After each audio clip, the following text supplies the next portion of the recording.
हम बिना घुराइके अजदान रही हम बिना घुराइके अजदान रही हम।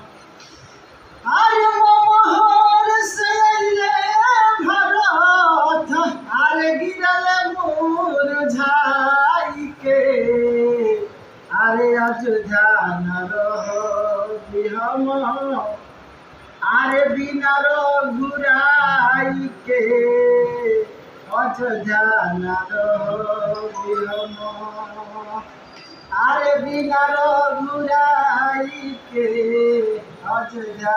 आगे कड़ी बा।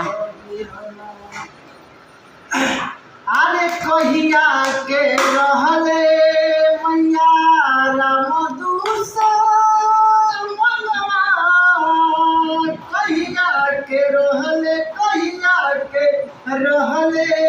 मैया राम दुश्मनवा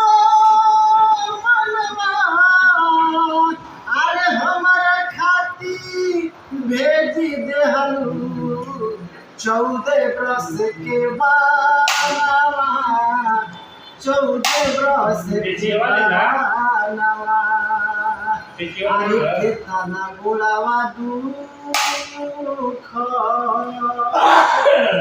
अरे होई है केतना गोलावा दुख तो होई है अरे सीता हमारे माई के अरे अजदान रही हम अरे बिना घुराई के अजदान रही हम।